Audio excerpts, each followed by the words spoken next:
Bonsoir à tous, bienvenue à Star Mag. Au sommaire, en première partie, comme chaque mercredi désormais, un tête-à-tête d'affiche avec ce soir le directeur du Théâtre National de l'Odéon, Olivier Py. Nous parlerons avec lui de sa dernière pièce, Les Enfants de Saturne. En seconde partie, la comédienne Eva Mazory, qui est à l'affiche du Dernier pour la route, le film de Philippe Godot, adaptation cinéma du best-seller éponyme d'Hervé Chabalier. Retour sur le plateau de Star Mag, mercredi, tout se dit. Après la masterclass d'Éric, un grand entretien et des lives inédits. Voilà pour votre programme. À la baguette, Thierry Chaise, bonsoir à vous. Vous avez souhaité inviter Eva Mazory. Bienvenue, bonsoir. Bonsoir. Vous êtes à l'affiche du film Un dernier pour la route de Philippe Godot, sorti donc il y a 2 semaines. Vous interprétez le rôle de Chris, une maniaco-dépressive qui a sombré dans l'alcool. Est-ce que vous êtes remis du tournage? Ça a été difficile. Oui. C'est un rôle effectivement lourd à porter comme on peut le penser, ou ça n'est qu'un rôle? Non, ça reste tout de même qu'un rôle, mais ce qui est un tout petit peu lourd à porter, entre guillemets, c'est l'énergie qu'on est obligé de mettre et de transporter pour la faire exister. Parce que les gens qui sont bipolaires, on dit ça maintenant, c'est des gens qui sont tout le temps en surénergie. Hein, ils sont complètement... Et en fait, lorsqu'ils tombent, c'est qu'ils sont fatigués d'eux-mêmes. Donc après le tournage, j'étais un peu fatiguée de moi-même. Bon. Et on vous récupère maintenant, donc c'est plutôt heureux. On va tout de suite se remettre le film en tête. Il est donc sorti il y a 2 semaines, Le Dernier pour la route, la bande-annonce.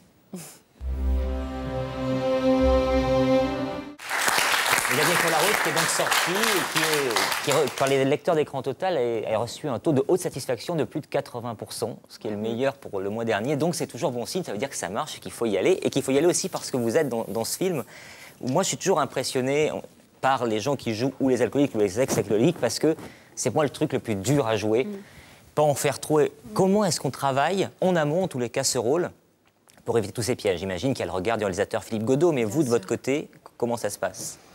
Écoutez, de mon côté, d'abord, je me suis beaucoup inspirée du livre d'Hervé Chabalier, parce que Chris est très, très bien dépeinte dans le livre, et d'ailleurs, tout le programme est très, très bien dépeint. Et puis Philippe aussi nous avait préparé, il nous avait vraiment demandé de suivre des séances d'Alcooliques Anonymes. Donc, du coup, j'y ai été. Et là, je pense qu'on se dit qu'à vie, on ne peut plus tricher. C'est-à-dire que ce qu'ils vivent est tellement âpre et tellement dur, et c'est une telle douleur. Et entre eux, en fait, il y a aucun...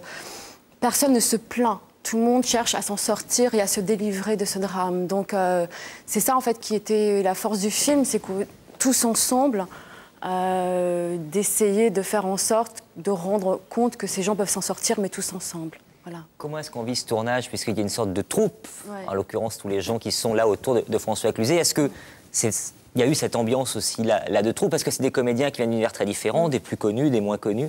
Comment entre vous? Bah écoutez, non, mais ça peut faire un peu les mêmes choses à chaque fois, mais vraiment ça a été un tournage excessivement magique, et on en était tous les premiers surpris, parce que il s'est créé une osmose de jeu entre nous tous qui a fait que ce coup de cœur entre acteurs, finalement, on avait envie de se connaître un peu mieux aussi dans la vie, mais ça n'a pas été l'inverse. Ça a vraiment été le coup de foudre, entre guillemets, est né en travaillant ensemble et sur le plateau. Et on l'a senti très clairement lorsqu'on a fait une première lecture, donc avec François et tout le reste, des acteurs. Et là, oui, quoi, on s'est dit qu'on allait vivre un grand moment.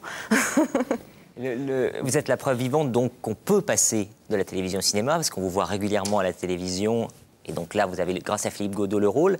Est-ce que vous avez senti qu'il y avait une barrière infranchissable? Est-ce que lorsque vous allez au casting, on vous fait sentir que vous n'êtes pas de la maison en gros, et il faut faire un peu plus d'efforts parce que vous êtes de la télé? Non, absolument pas. Non, pas du tout. Vraiment et sincèrement pas du tout. Parce que d'abord, je sais pas, j'ai l'impression que je navigue tout de même entre plusieurs univers sans m'y intégrer particulièrement. Donc, on vit des expériences, on fait plein de choses. J'ai fait par exemple beaucoup de courts-métrages qui m'ont amené aussi à avoir un prix d'interprétation à Clermont. Donc, dans le milieu du cinéma, les gens me connaissent. Peut-être un peu. Oui. Et puis après, la télé, c'est qu'on y fait des rencontres agréables et charmantes, et que tout d'un coup, on est amené à faire d'autres choses. Et pour vous, dans le travail, il y a une réelle différence? Hormis les moyens mis à votre disposition. Ouais, mais je crois que c'est surtout ça, ce sont vraiment les moyens mis à disposition. C'est-à-dire que sur un tournage de télé, par exemple, il va y avoir 21 ou 22 jours de tournage, donc c'est quand même un tout petit peu plus rapide qu'au cinéma, où effectivement ça s'étend sur plus de temps et les moyens financiers sont plus importants. Mais après, je pense qu'il y a l'intention de tout le monde de faire des jolies choses et d'essayer au mieux de rendre ce qu'on a envie de rendre, quoi. Alors, il y a Le Dernier sur la route sur les écrans. Vous, vos envies ou vos projets à venir sont lesquels ? Écoutez, en ce moment, j'entends parler de beaucoup de choses, donc on verra ce qui va sortir de tout ça. Et oui, en fait, moi, j'ai surtout des vraies envies de faire des films comme celui-là, en fait, où chaque tournage est aussi un moment de vie. Et c'est parce que ça, c'est vraiment important, même pour nous, et que chaque film, on le vive comme un moment de vie, et que chaque personnage nous emmène aussi à grandir et à être une personne qu'on connaît mieux, c'est-à-dire soi.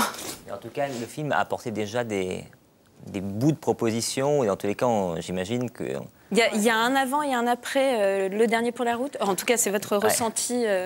Un petit peu quand même, oui. C'est-à-dire que tout d'un coup, ce film a permis que des gens peut-être qui ne me connaissaient pas bien ou moins posent leur regard sur moi. Donc du coup, c'était agréable. Et puis j'ai la chance que ce personnage de Chris ait plu à des gens qui l'ont regardé. Donc ça, c'était... Messieurs les producteurs, Eva Mazurek, voilà, elle était chez nous, elle sera bientôt chez vous. Restez avec nous si vous le voulez bien. Avec Thierry, on va pouvoir décider des 3 films à voir cette semaine, en plus du vôtre, évidemment. Et votre premier choix, c'est un ravissement pour vous. C'est le nouveau Judd Apatow qui fait l'unanimité dans la critique. C'est Funny People. Funny People, Mères et filles, la danse, le ballet de l'opéra, c'est donc le dernier choix que vous retenez ? Ah oui, tout à fait. Bon, j'adore la danse depuis que je suis toute petite et j'adore les danseuses. Je rêvais d'être un petit rat. Voilà, ça sera via le grand écran au cinéma. Merci beaucoup, Eva, d'avoir été notre invitée. Merci Thierry. Très belle soirée en musique. Salut. Merci.